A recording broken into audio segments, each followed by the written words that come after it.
So it's something that a lot of people have been talking about. The Dillon Brooks to LA potential trade. LeBron possibly having his mortal enemy, this generation's Lance Stevenson, or even going further back, Deshaun Stevenson, albeit significantly better. Deshaun Stevenson, the next MJ, as was it Draft Express called him? Deshaun Stevenson, the next MJ. Probably similar level to a Lance Stevenson, maybe a little bit better. But Dillon Brooks is he is one of those players where you're like, okay, this would be a perfect player for the Lakers. We even had Boogie Cousins coming out and saying they should trade Austin Reeves for him. Yes, Boogie Cousins actually came out and said he thinks they should trade Austin Reeves for him. Let's take a listen here.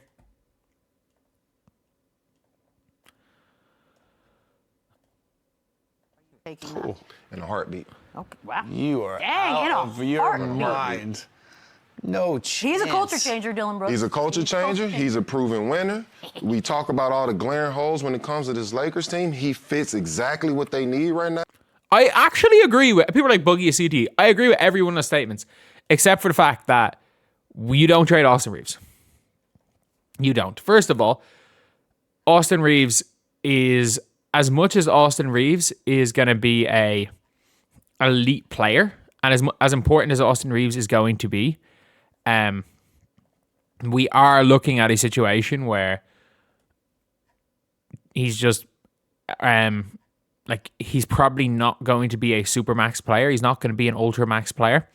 He's probably going to take close to a max, but not a full max. Second of all, why would you trade? Why would you trade Austin Reeves? Just if you want to get rid of somebody, it's the LeBron fella. And Austin Reeves and Luka Doncic are a perfect backcourt for a system built around Luka Doncic long term. We've seen it. Luka needed his Kyrie, his Jalen Brunson, his, to a lesser extent, his Spencer Dinwiddie at one stage. Luka needs that secondary ball handler. Like, we have seen Luka do fantastic things by himself, but he needs that all-star level secondary ball handler. Austin Reeves is that. At the end of the day, Austin Reeves is the absolute, like, one of the one of the most important players. But I'm going to be honest here. Matt Ishbia is on the money by saying he's not for trade. But Matt Ishbia wants to win. He's not going to rebuild. Like, I've never seen this before, though. Everyone talks about a trade, and the owner of the team comes out and says, don't bother calling. Suns aren't interested. Dillon's going nowhere. I thought this was Centel. I genuinely thought this was Centel. It's fucking Matt Ishbia. Oh my God. Fairs. As if the Lakers ever do it. Imagine not being interested in this guy who has 26.6 points per game, averaging 6 dimes, 5 boards. Not being willing to trade Dillon Brooks or Austin Reeves is exactly what Suns of 0 championships. I just want to say this right now. I do not think the Austin Reeves, Jalen Green, Devin Booker team is doing shit, by the way. You've just got 3 of the same player. You've got 3 of the exact same player. I don't think that's going to really help anything. But yeah, it's it's one of those things where I'm like, I don't know. I just don't know. It's like you take Austin Reeves in a heartbeat. Like, I actually don't think Brooks is a winner, plays great defense. Brooks is not better than Austin Reeves. Sons of Bucks, Gillespie, Jalen Green, Grayson Allen. Why do they need Reeves? But it's like Jalen Green might play 12 games a year. It's like, does the world end in 2026? Is the NBA the WNBA, where it's potentially going to go into a lockout?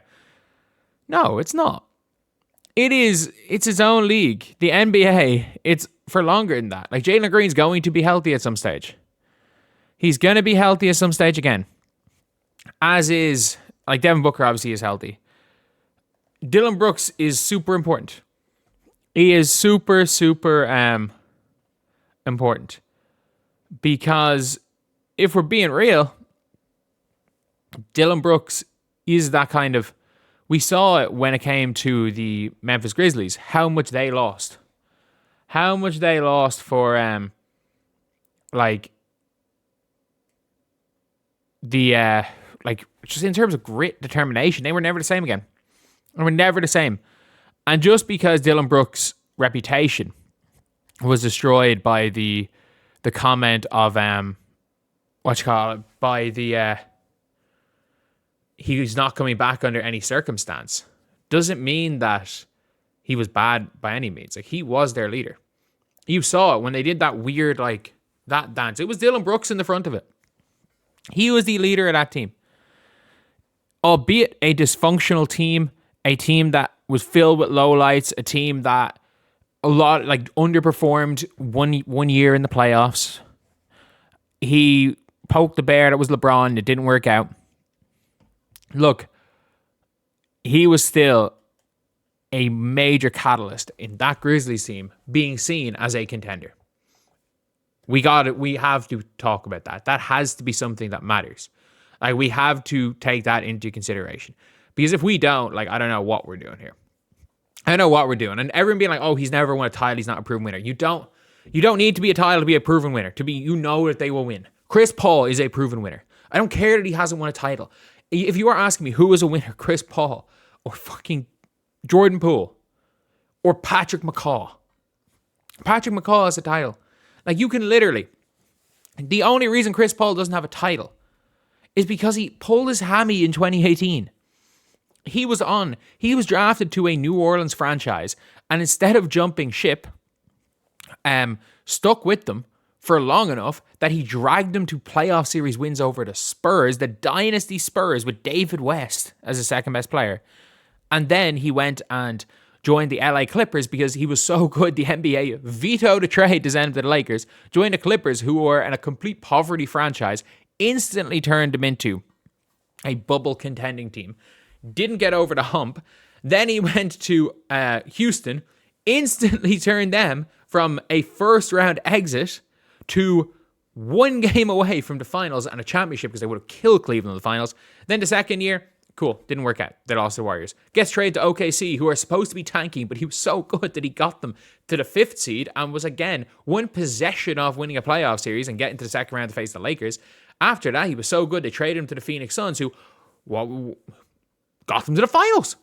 He got them to the finals in his first year. There are very few players that have impacted winning like Chris Paul, but he's never won a title. Because, unfortunately, only one of 30 teams wins a title every year. And he's just been unlucky to not been on that one team. And he has never once been on a team with a supporting cast where there was any actual title expectations. The year he made the finals, they were meant to lose in the first round. There was no expectations on the Houston Rockets team to win a title. The only team he's ever been on with title expectations was when he was 37 years old in 2022, which, yes, he stunk it up in that second round series. But yeah, Dillon Brooks, absolutely a winner. I actually, you know what? I kind of give props to Matt Ishbia for saying, nope, we're not trading him. Because he is a culture setter and he's going to help the Phoenix Suns short term and maybe long term.